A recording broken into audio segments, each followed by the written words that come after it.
좋아요, 구독. 네, 그렇다면 글로벌 투자자들은 지금 이 시장에서 눈덩이처럼 불어난 부채에 주목을 많이 하고 있습니다. 이에 대해서는 어떻게 보고 계실까요? 이 부채를 해결하는 방법은 사실은 가장 좋은 게 그 금리가 좀 낮으면 되거든요. 음, 금리가 낮거나 아니면은 성장하면 돼요. 부채 이상의 그 성장을 보여주면 부채 부담이 완화되는데, 근데 지금 아시겠지만 글로벌 경기가 고성장하는 게 아니잖아요. 거기다 고물가에다가 거기다가 금리도 높고 막 이러다 보니까 말씀하신 대로 지금의 이런 환경에서는 이런 이제 고부채가 당연히 부담이 될 수밖에 없고, 우리나라도 뭐 계속 이창용 총재가 항상 걱정하는 게 우리나라 가계부채 너무 많은 것 같습니다. 이 얘기를 하는 게, 우리나라가 옛날에 고도성장기 때는 괜찮거든요. 지금 고도성장기가 아니잖아요. 굉장히 우리나라도 수출도 뭐 등락 거듭하고 있고 내수는 정말 어려운 상황이다 보니까, 그래서 이런 부채는 당연히 나중에 좀 부메랑이 분명히 될 수도 있어요. 그러나 좀 적어도 내년을 봤을 때는 좀 다행인 게, 어쨌든 물가 낮아지기 시작했고 유가 많이 떨어졌고요. 환율도 지금 안정화되고 있고 금리는 올해보다 더 낮아지겠죠. 그러면 적어도 올해보단 부채 부담은 완화되고, 그다음에 우리나라 지금 수출 경기 돌아서고 있잖아요. 네. 최근에. 그러면 성장이 적어도 올해 우리나라가 경제 성장률 전망이 1.3이에요. 내년이 2.1 나오거든요. 그럼 올해보단 내년이 좋아요. 그러니까 몇 년 후는 제가 모르겠지만 적어도 내년을 봤을 때는 너무 그 부채 문제는 걱정할 필요는 없다. 다만 말씀하신 대로 중장기적으로 이 부채는 해결을 해야 되니까 음. 장기적인 저는 좀 부담은 될 수밖에 없지만 내년도 환경은 그렇게 나쁠 것 같지는 않다, 이렇게 생각하고 있습니다. 네, 그 밖에도 우리 이사님께서 꼽은 2024년 주요 변수는 어떤 것들이 있을까요? 일단 이제 내년에 좀 봐야 될 주요 좀 변수 중에 하나는, 일단 이제 AI가 올해는 학습의 영역이었죠. 뭐냐면 이제 HBM 관련된, 그러니까 엔비디아를 중심으로 해서 대용량 서버에서 이 어떻게 보면 AI가 학습을 엄청나게 했던 건데, 이제 내년에는 학습이 아니라 이 학습한 데이터를 가지고 본격적으로 AI를 이제 시행하는 그런 이제 시기다. 그래서 요즘에 온 디바이스 AI라고 많이 들어보셨겠지만, 이제 스마트폰에 AI가 직접 탑재가 돼가지고 바로 연산을 해서 내게 답을 알려주는 그런 것들이 이제 많이 나올 것 같은데, 그래서 그게 이제 본격화되는 원년이 될 것 같고, 그러니까 한마디로 AI의 올해가 개학이었다면 내년도부터 이제 AI가 본격적으로 이제 대중화되는 그런 국면에 들어갈 것 같아서 더욱더 좋은 아마 주가 흐름들이 저는 좀 펼쳐질 것 같다. 그래서 전 적어도 우리나라에 주식 투자하시는 분이라면 AI 시대가 왔는데 반도체 투자 안 하는 거는 그건 아니라고 보거든요. 그래서 반도체주들 좀 충분히 좋은 가격 혹시 온다면은 내년도를 대비해서 투자하시는 건 전 충분히 좋다, 이렇게 좀 말씀드리고 싶고, 그 다음 또 변수가 중국 증시가 너무 안 좋잖아요. 네. 요새 또 홍콩 그 H 지수 관련해서 ELS 문제도 좀 있고, 그래서 이게 그분들도 지금 약간 손실도 좀 크신 상황이다 보니까 결국엔 주가 올라가면 되거든요. 근데 이제 내년에 중국 증시도 그래서 상당히 좀 중요할 것 같아요. 금융권에도. 근데 저는 그래도 내년에 좀 반등하지 않을까. 왜냐면 지금 3년 연속 지금 중국 증시가 3년간 연평균 18%씩 빠졌어요. 연평균 지금 1년에 18% 3번 빠진 겁니다. 그 정도로 지금 안 좋아요. 그만큼 중국이 지금 안 좋은 상황인데 4년 연속 안 좋았던 경우는 없었던 것 같아요. 네. 그리고 중국 이번에 경제공작 회의 한 것처럼 일단 성장을 우선하겠다라고 또 언급을 했기 때문에, 원래 올해까지는 안정이 우선이었어요. 근데 이 문구를 바꿨습니다. 성장 쪽으로. 성장으로. 그러면 적어도 부양을 좀 하겠다는 거거든요. 그래서 내년에 중국 증시는 제가 폭은 모르겠지만 4년 만에 좀 반등은 하지 않을까. 그래서 중국의 반등은 한국한테도 반가운 일입니다. 그래서 한번 요 부분도 변수로 보시면 되겠고, 그 다음에 엔화가 이제 연말 들어서 갑자기 강세로 전환됐잖아요. 올해 정말 엔화가, 저는 이제 일본 여행 예전에 갔을 때도 보통 제가 환전할 때 100엔당 막 1,100원 이랬거든요. 얼마 전에 850원까지 갔고요. 그래서 일본 여행 갈 걸 하는 좀 생각도 좀 들었는데, 그래서 저비용항공 쪽에서 맞아요. 다시금 근데 다시 또 900원까지 올라왔는데 너무나 엔화가 약했던 거지, 상상 이상으로. 근데 결국엔 일본 총리, 이제 일본의 그 중앙은행 총재가 뭐라고 했냐면 정상화 좀 하겠다, 그렇게 또 언급을 한 것처럼 엔화는 내년에는 적어도 저는 좀 강세로 전환될 것 같고, 엔화가 강세로 전환되면 결국에 일본과 경쟁하는 기업들은 괜찮거든요. 네. 특히 뭐 자동차 같은 기업들도 토요타보다 경쟁력이 떨어지는데 다시 원상복구 되겠죠. 그래서 엔화 강세 전환도 한번 보시고, 마지막으로 갑자기 제가 또 기후 변화 얘기를 또 해야 될 것 같은데, 이게 왜 중요하냐면요. 내년 하반기에 엘니뇨가 소멸될 거라고 하더라고요. 어? 엘니뇨가 올해 좀 왔잖아요. 네. 실제. 그래서 요즘에 느끼시지만 겨울이 너무 덥지 않으세요? 모기가 있습니다. 네, 맞아요. 네. 겨울에 막 15도, 20도. 부산에서 이게 꽃이 피고 있습니다. 그게 왜 그럴까요? 엘니뇨 때문인데 엘니뇨는 어쨌든 이 지구 표면을 뜨겁게 만들어 주거든요. 그래서 엘니뇨가 있으면 난방 수요가 줄어버려요. 네. 그래서 지금 국제 유가도 떨어지고 천연가스 가격이 급나가거든요. 굳이 난방을 돌릴 이유가 없잖아요. 근데 내년 여름 지나면 엘니뇨가 소멸될 거라고 합니다. 소멸되면 정상 기온이나 추워져요.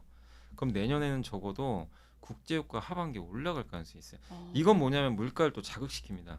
그럼 우리가 생각했던 이제 금리 인하 있잖아요. 요게 또 약간 경로가 바뀔 수도 있어요. 잘못하면. 내년에 혹시라도 엘니뇨 끝나서 겨울에 난방 시즌이 만약에 날씨가 정말 추워지면요. 국제 유가가 위로 튈 수 있거든요. 이건 특히 유럽에 좀 안 좋은 거죠. 어떻게 보면. 전기요금을 또 올릴 수도 있으니까. 그래서 기후 변화를 우리가 왜 이걸 보냐면 이게 에너지 가격에 영향을 좀 줘서 그래요. 그래서 엘니뇨가 내년에 하반기에 소멸된다고 하는 거는 어쨌든 경제에 그렇게 저는 이렇게 에너지 가격을 올릴 수 있는 요인이라 좋다고 생각은 안 하고, 다만 이렇게 되면 한 가지 좀 뭐 팁이라고 하긴 그런데 그 의류주한테는 좀 좋아요. 그러니까 저 그 생각했어요. 예. 두툼하고 예. 계절적 요새 성수기를 의류주 맞아서. 주가가 너무 안 좋습니다. 네. 이게 날씨가 더우니까 패딩이 안 팔리잖아요. 네. 그럼 당연히 의류주들은 이쪽이 매출이 큰데. 수출도 안 돼요. 예.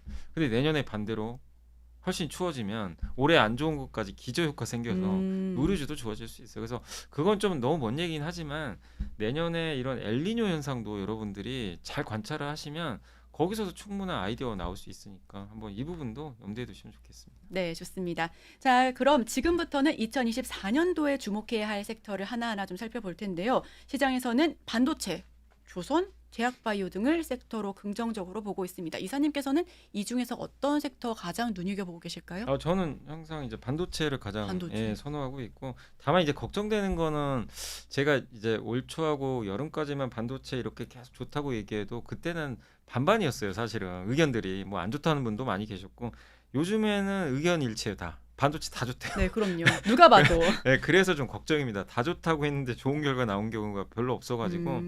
그래서 반도체 물론 좋은데 지금은 너무나들 다들 좋다고 하니까 저는 개인적으로 좋지만 조금 조정받을 때까지 좀 기다려보자. 좀 최근에 많이 올랐잖아요. 그래서 한번 타이밍은 조금 늦춰서 보시면 좋겠고, 내년에 그리고 반도체 말고 좋아 보이는 게 조선업종, 조선. LNG 쪽 여전히 좀 좋게 보고 있고, 배가 여전히 뭐 그 수주도 잘 되고, 그 다음에 배 만드는 업체가 몇 개 없어요, 전 세계. 수요는 많은데 그래서 좋고, 자율주행도 지금 테슬라 지금 자율주행 하고 있는 것처럼 AI와 연결돼서 자율주행이나 전장 부품 이런 쪽도 내년에도 계속 좀 좋지 않을까. 그래서 이런 섹터들이 내년에 좀 시장을 주도하는 흐름이 또 저는 나오지 않을까라고 예상을 하고 있습니다. 네, 온디바이스 AI 역시도 안 들어보고 넘어갈 수가 없을 것 같은데요. 오늘 갑자기 CXL 메모리 쪽도 맞아요. 상승폭이 좀 커서 이에 대해서는 좀 내년도까지 쭉 지켜봐도 좋을 부분들인지 여쭤볼게요. 이게 CXL도 그렇고 온디바이스도 그렇고 공통적인 건 뭐죠? 다 AI예요. AI. 그러니까 네. AI를 하기 위한 반도체 기술들이죠. 어떻게 보면 온디바이스 AI는 이제 기기에 탑재되는 거고, CXL은 이제 메모리 반도체 용량을 늘려주는 거잖아요. 그래서 앞으로 당연히 대세가 될 수밖에 없고, 근데 여기서 여러분들이 느끼시는 건 뭐죠? AI 시대가 오니까 메모리 반도체 중요성이 점점 커지고 있어요. 이건 우리 한국한테 엄청난 호재죠. 그래서 저는 메모리 반도체 시대가 어쨌든 이미 왔고 내년까지는 계속 좀 지속될 가능성이 높다라고 보고 있기 때문에, 그리고 AI 시대가 지금 이렇게 빅테크들이 투자하는데 이게 그렇다고 갑자기 후퇴할 수도 없는 거잖아요. 이미 지금 발을 담가놨기 때문에. 그래서 적어도 내년까지는 AI 관련주들이 계속 시장을 주도하는데, 가장 편한 거는 반도체예요. 사실 우리나라는. 미국은 빅테크지만 한국은 AI 직접 연결된. 그래서 너무 멀리서 찾지 마시고 삼성전자 하이닉스만 해도 저는 좀 충분하다고 좀 보고 있거든요. 그래서 반도체 소부장도 좋지만 뭐 삼성전자 같은 기업들도 괜찮고, 다만 이제 온디바이스 AI나 이런 CXT 관련해서는 결국 그런 것들이 기술이니까 저는 그 반도체 설계 자산 회사 있죠. IP라 그러는데 반도체 IP 관련주들 보시면 어떨까라고 좀 말씀을 드리고 싶습니다. 네, 반도체 IP 쪽 좀 살펴보면 좋겠다라는 의견까지 나눠봤습니다. 자, 이제 끝을 향해 달려가고 있습니다. 이사님께서 꼽은 2024년 베스트 섹터 3가지 3위부터 들어볼게요. 저는 이제 의외로 좀 음식료 내년 네. 상반기까지 봤을 때, 왜냐하면 일단 그 엘니뇨가 왔잖아요. 네. 엘니뇨가 오면요 밀 가격이 급락을 합니다. 밀 산지에 비가 많이 내려서 그러니까 풍년인데요. 그래서 밀이 공급이 늘어나요. 그리고 실제로 지금 요즘에 농산물 가격이 많이 떨어졌거든요. 그래서 이게 왜 음식료에 우호적이냐면 지금 환율 떨어지고 농산물 가격 떨어지면 비용이 줄죠. 근데 아시겠지만 각종 음식료 가격 다 올라갔잖아요. 그렇기 때문에 마진이 증가하겠죠. 근데 그거를 주가가 전혀 반영을 안 하더라고요. 그래서 저는 음식료 섹터 내년 상반기까지 봤을 때는 좀 좋다. 그 두 번째가 아까 말씀드린 조선업종도 있고 화장품 ODM도 좋게 보는 게 요즘에 화장품 저기 올리브영들 많이 가실 텐데 네. 올리브영 그 MZ 세대 분들이 가서 사는 이유가 가격도 좋은데 가면은 다 그 있어요. 항상 바뀌잖아요. 예, 제품들이. 네. 가면 내가 오늘 갔는데 일주일에 가면 또 바뀌어 있고 그것도 되게 재밌어하는 부분도 있는데 근데 수많은 업체들이 올리브영에 납품을 하죠. 근데 미국은 얼타뷰티라고 있거든요. 거기가 올리브영 같은 데인데 미국도 비슷해요, 흐름이. 그러면 이런 브랜드가 많아진다는 얘기는 뭐죠? 이 브랜드는 절대적으로 화장품을 만드는 회사가 아니라 맡깁니다, ODM에. 그러니까 ODM은 신나죠. 이게 맡기는 사람들이 많으니까. 그래서 저는 이 시대가 좀 계속 열리고 있어서 화장품 ODM 좀 좋게 보고 있고 역시 그리고 1순위는 아까 말씀드린 대로 AI, 반도체, 예, AI. 반도체 그리고 자율주행까지 이쪽 전장 부품이라 그러죠.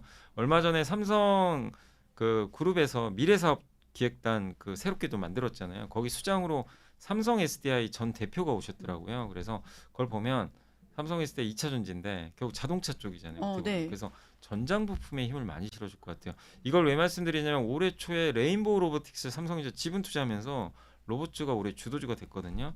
근데 삼성 SDI 전 대표이사를 여기에 앉혔다.